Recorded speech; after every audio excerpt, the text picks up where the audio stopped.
Film की शुरुआत में हम अमीलिया नाम की एक लेडी को देखते हैं जो अपने 6 साल के बेटे सैमुअल के साथ अकेले रहती है।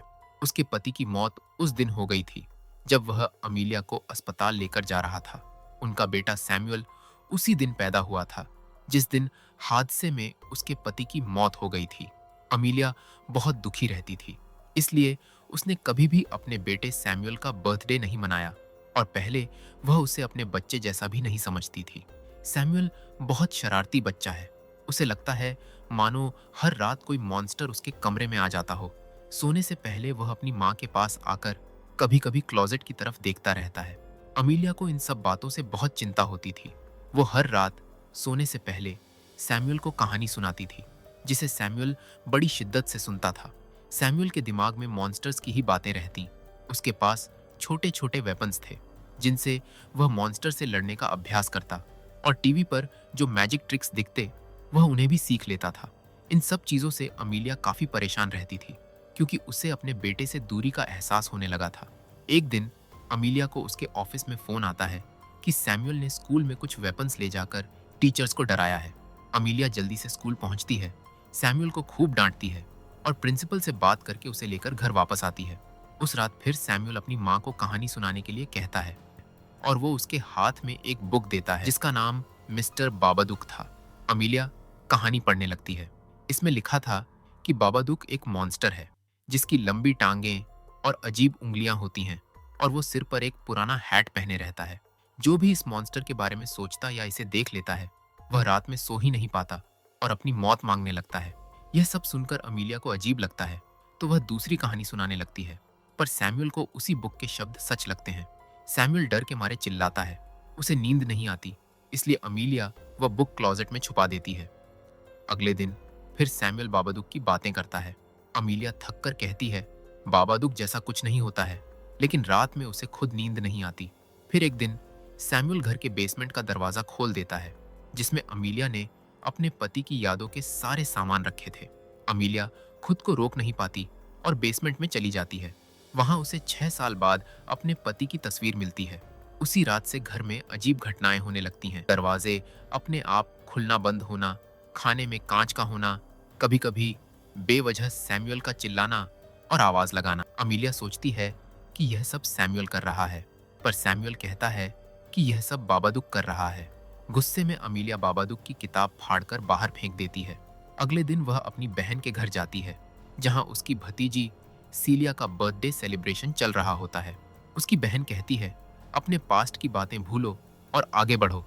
अमीलिया कहती है कि वह कोशिश कर रही है, लेकिन उसकी बहन को सैमुअल बिल्कुल भी अच्छा नहीं लगता था। सीलिया ट्री हाउस में सैमुअल को चिढ़ाती है, तेरे पापा नहीं हैं। सैमुअल गुस्से में सीलिया को ट्री हाउस से धक्का देकर नीचे गिरा देता है। सीलिया का नाक से खून निकल आता है। उसकी बहन गुस्से में मुंह फुलाकर अमीलिया को घर छोड़ने को कह देती है। रास्ते में सैमुअल फिर अजीब व्यवहार करता है, गाड़ी में चिल्लाने लगता है। तभी अचानक उसे सीजर अटैक आता है।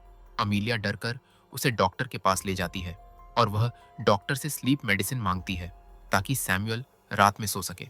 दवा देने पर कुछ दिन तक सैमुअल अच्छी नींद ले पाता है और अमीलिया खुश होती है। फिर एक दिन डोरबेल बजती है। दरवाजे के बाहर एक बुक पड़ी थी, वही मिस्टर बाबादुक बुक जो उसने फाड़ी थी, लेकिन अब पेजेस फिर से जुड़ी हुई थीं।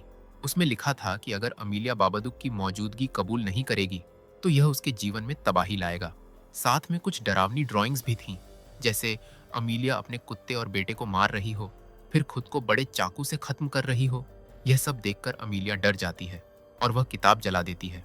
तभी फोन की रिसीवर उठाते ही उसे कोई आवाज सुनाई देती है, बाबादुक, बाबादुक।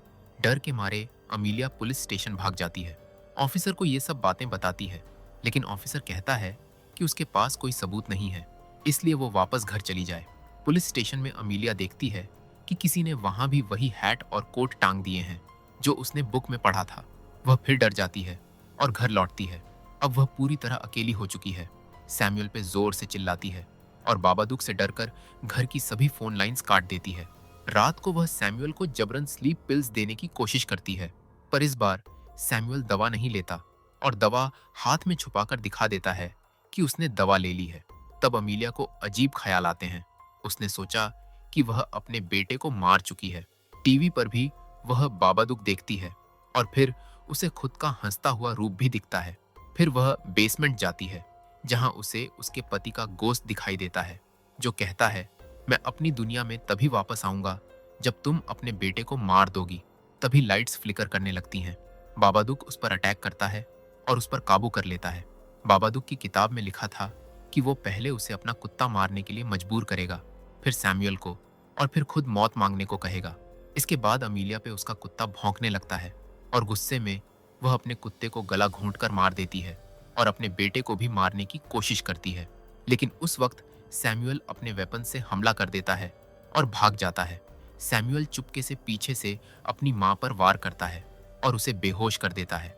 जब अमीलिया होश में आती है तो वह रस्सियों से बंधी होती है और सैमुअल उसके पास बैठा होता है। वह कहता है, माँ, बाबादुक कर रहा था सब काम, आपने मुझ पर विश्वास नहीं किया। अमीलिया गुस्से में सैमुअल को उठाकर उसका गला दबाने लगती है, पर जब सैमुअल प्यार से माँ कहता है तो वह थोड़ी संभल जाती है और तभी वह ब्लैक लिक्विड को मुंह से उगलने लगती है और फिर बेहोश हो जाती है। बाद में जब वह अपनी रूम के पास लौटती है तो सैमुअल कहता है, माँ, कोई बाबादुक से नहीं बच सकता। फिर किसी अदृश्य शक्ति ने उसे अपने कमरे में खींच लिया। अमीलिया तुरंत अपने बेटे के पीछे भागती है और उसे बचा लेती है।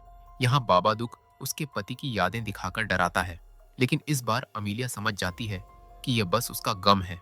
वह जोर से चिल्लाती है, यह मेरा घर है, यहाँ से चले जाओ। और बाबादुक खुद को बेसमेंट में बंद कर लेता है। कुछ दिनों बाद हम देखते हैं कि अमीलिया और सैमुअल दोनों खुश हैं। अमीलिया अब अपने बेटे से प्यार करने लगी है और उसके मैजिक और वेपन्स में भी उसे इंटरेस्ट है। एक दिन वह कुछ इंसेक्ट्स लेकर बेसमेंट जाती है जहां बाबादुक रहता था, ताकि कीड़े उस मॉन्स्टर को खा लें, लेकिन उस पर कुछ असर नहीं होता और अमीलिया गिर पड़ती है। जल्दी ही वह संभल कर उठती है और देखती है कि मॉन्स्टर कीड़े लेकर एक कोने में जा छिपा है। अगले सीन में हम देखते हैं कि अमीलिया अपने बेटे सैमुअल का बर्थडे सेलिब्रेट कर रही है। इस बार वह पति की यादों को लेकर घबराती नहीं, बल्कि सबका सामना करती है। अंत में हमें समझ आता है कि बाबादुक कोई असली मॉन्स्टर नहीं था, बल्कि अमीलिया का दुख था जो उसने अपने अंदर दफन कर रखा था। वह दुख धीरे धीरे बढ़ता गया और एक दिन बाहर आ गया। लेकिन जब अमीलिया ने उस बेसमेंट का दरवाजा खोला तो सब यादें उसके सामने आ गईं, ठीक वैसे ही जैसे बाबादुक उसे घेर लेता है। लेकिन अब अमीलिया मजबूत हो गई है। उसने अपने दुख को काबू कर लिया है, बाबादुक को बंद कर दिया है और अब वह अपने बेटे के साथ हैप्पी लाइफ जी रही है। तो यह कहानी दो तरीकों से समझी जा सकती है। एक, कि बाबादुक एक असली मॉन्स्टर था जिसने दुख में डूबे अमीलिया को निशाना बनाया, या दूसरा कि वह सिर्फ एक प्रतीक था अमीलिया के भीतर छुपे गहरे दर्द का। अब आप बताइए, आप किस व्याख्या को सही मानते हैं? अच्छा लगे तो लाइक और सब्सक्राइब जरूर करें।